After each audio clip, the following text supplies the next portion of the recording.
The Philadelphia 76ers have a Tobias Harris problem. We've talked all about how the future of the Sixers season is fully dependent on when Joel Embiid returns and what level he's able to compete at when he steps back on the floor. But if they're getting this version of Tobias Harris, it may not matter when and if Joel Embiid is back. In this video, I want to break down what specifically is going wrong with Tobias Harris, why I've hit my breaking point with my frustrations with him, and overall what I think the deal is. So I want to begin by setting the stage a little bit. We all know the Tobias Harris story by here. That I have a hard time holding so much criticism towards the guy. He does get an unfair shake at moments, that he's been a player that has seen his role shift up and down more than just about any player in NBA history. And the issue with him is always the contract. It is not Tobias Harris's fault that he was offered this lucrative deal by the Sixers, the 5-year, $180 million deal, and I understand the more that we look back on it, the worse it looks. That I do want to note the side note of kind of the situation, that this being immediately after the Sixers pushed all their chips in to get Jimmy Butler, get Tobias Harris, put together that 2018-19 Sixers team. Jimmy Butler elected to walk away or wasn't happy with the Sixers, whatever that situation was there, and the bottom line is the Sixers could not afford to let both these guys walk away for free. So they had to sign Tobias Harris to basically whatever he was asking, and that deal has ultimately aged into one of the worst contracts in NBA history. But regardless of the money, regardless of the situation, the Sixers still need Tobias Harris. That he has been a guy that, even through his flaws, has been an effective player on the Sixers team, but not lately. And to dive into specifically what has frustrated me, I want to begin by pulling up the stats from last night. That Tobias Harris in the matchup last night, in the 110-96 loss to the Knicks, Tobias Harris played 27 minutes, added 7 points, 4 rebounds, 3 assists, did have 3 steals, 3 of 9 from the field, and 1 of 3 from 3.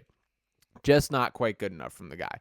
And the rebounding is specifically what jumped out to me. That the way the Sixers are playing, the way these rosters are set up at this current time, the Sixers need Tobias Harris to be a plus rebounder. And there's been stretches of his career where he has delivered on that, where he has been the guy to go up and get it, get grown man rebounds, just box out and do the little things that help this team win. The Sixers were out rebound 28-15 at halftime last night. They did put together a better effort in the second half collectively as a team, but Tobias had 1 rebound until deep into that third quarter. That is unacceptable. And the three-point attempts, also completely unacceptable. That he's having the fewest three-point attempts he's ever had in a Sixers uniform has to go all the way back to the 2015-16 season, to which he was mirroring these types of output from there. That 3.4 three-point attempts per game is not just going to cut it. And it is not just last night that is frustrating me from Tobias Harris. If we want to look at the last couple games from Tobias, let's look. Obviously, there's last night, which was the 7-point and 4 rebound performance in which he shot 3 of 9 from the field. He was inactive in the final 2 games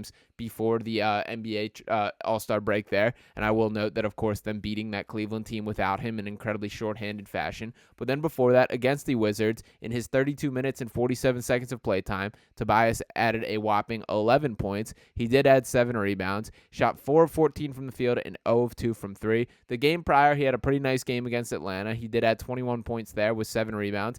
That is the Tobias that we're hoping to see. 7 of 16 from the field, 2 of 4 from 3. Then the games prior, against the Golden State Warriors, just 13 points, 7 rebounds. Shot 6 of 14 from the field, 0 of 1 from 3. In the game prior, against the Dallas Mavericks, just 1 of 1 from 3, as he added 17 points there. He's not the worst player in the NBA. I'm not making it out to be that, but he's just not at all what the Sixers need. And one of the defining traits of Tobias Harris, one of the better situations as you kind of look at things and code things, one of the ways you can swallow this contract is he has been a guy that has stepped up in Joel Embiid's absence. And partially that has remained true. That even this year, Tobias is averaging 18.9 points per game, 6.0 rebounds, and 3.9 assists in the 16 games without Joel Embiid. But that has not been the case lately. And I've not been shy about Tobias not being a great fit next to Joel Embiid either. That when you think about Tobias Harris, and this is my greatest point of frustration with him, is what is the defining skill that you need him on the floor as a basketball player? He's not the best shooter on the team, not the best rebounder on the team, not the best defender on the team. He's just very jack of all trades, master of none. There isn't that defining trait that you need him. And I think when you're building out a roster, having that ability is more important than a well-rounded game for the most part.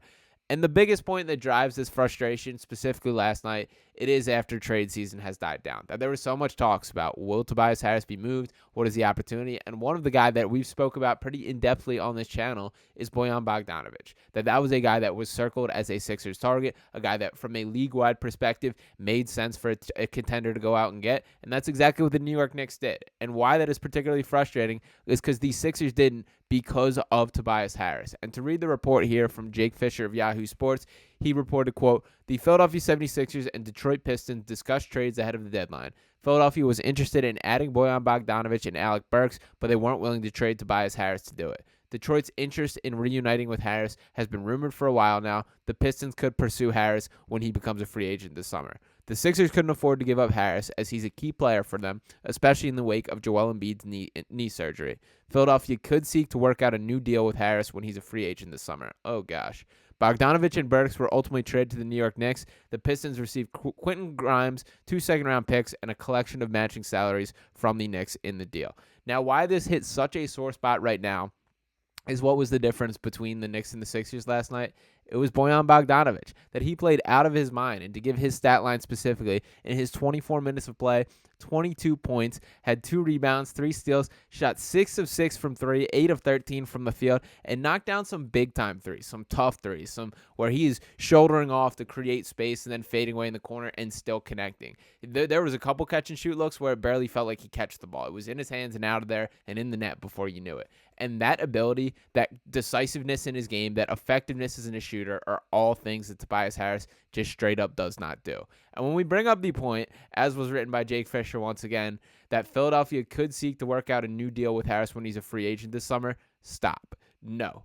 I want no part of Tobias Harris being back on the Sixers team. And I'm past the point where it's the contract is dictating my frustrations. Just as a basketball perspective, it is dictating my frustration. That there is no number that I can talk myself into Tobias Harris being a positive asset on the Sixers team. I'm appreciative for what he's done during his time here from a leadership standpoint, from a locker room standpoint, from being the adult in the room in various different situations for the Sixers team. But when you're talking about building a championship contender, it just doesn't involve Tobias Harris being in the picture. This is a guy that, from a basketball perspective, is destined to be a number 2 option on a lottery team for the remainder of his career. That feels like the best usage of his skills. That all the post up, the tough fadeaway twos that he loves, his preferred shot diet, that just does not translate to winning basketball, and we're seeing that in his full scale. Even a guy like Kelly Oubre, who certainly has his flaws. There's no doubt about it, and we see them front and center. There was a huge moment last night where he missed a 3 and then missed back-to-back layups to the rim at crucial moments of the game.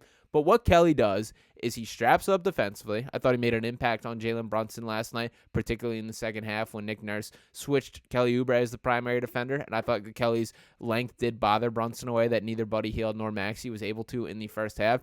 Kelly brings it defensively. And the athleticism that he brings, that is a defining trait. That when he gets out on the break, when he's hitting downhill, when he's using his body in frame in a way, that's stuff that Tobias Harris doesn't do. That Tobias, it feels like he forgets how big and athletic he is sometimes. That he's overly reliant on the skill sets, the pump fakes, the fadeaways in a way that you just should not have to do at 6'8" and 200 and whatever pounds you are. If Tobias just played a little more decisive, used his physicality more, I could be more willing. But the lack of three-point volume, the just frustrations in his overall usage, and really him just looking disengaged out there is completely rubbing me the wrong way.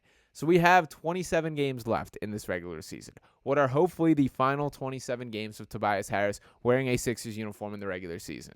The Sixers straight up need more from him. That, as we talk about, is Tyrese Maxey ready? Is Buddy Hield the missing piece? So much of this contract is once again tied up in the $39.27 million that are due to Tobias Harris. I'm not here to hold your money against you, to pocket watch any of those things, but the bottom line is money comes with expectation, and you are not delivering. That for the remainder of the season, the Sixers need a better version of Tobias Harris, a more decisive version of Tobias Harris, a guy that is willing to play more team basketball and just help them out in ways that he simply is not right now. I'm not confident that will be the case, and I do think the battle that Nick Nurse is going through in his head right now is it worth sacrificing what could potentially lose Tobias Harris from a mental standpoint for the remainder of the season if I do bench him and limit his minutes now, or is it just worth swallowing it and going through it right now? And I will note that even in last night's game, the 27 minutes that he did play, fewer than the average, that he's typically a guy playing up in those 30 plus 35 minutes per game. So the fact that he did only play 27, I do think is notable, but I am curious how much Nick Nurse is willing to push this envelope, because I do think a guy like Ricky Council IV, who played 4 total minutes last night, that is unacceptable. That is a guy that does bring it from a mentality standpoint, from an effort level, and will commit to rebounding the basketball in a way that Tobias Harris has not proven to me that he will. Once again, there are 27 games left. Tobias Harris has that amount of time to change the narrative on himself. I do hope that ultimately, however the story of Tobias Harris ends, I do hope it is on a high note, that this guy has taken his lumps here, including the ones that I have delivered in this video here. But I do hope that he can turn things around, just play better basketball, and be remembered a little more fondly than is the case as currently constructed. But until he plays like that, I'm not going to defend what the guy is, and I do think it is a legitimate issue on the Sixers team. Let me know what you guys think in the comments. Are you as fed up as I am with the Tobias Harris experience? It has been rough these past couple games, and specifically last night, I hit my breaking point for sure. So I do want to hear from you guys. Appreciate you guys for tuning in. Make sure you're smashing that subscribe button, keeping the Sixers Digest family growing. Drop a like on this video, and again, subscribe to the channel. Appreciate you guys once again, and talk next time. Peace.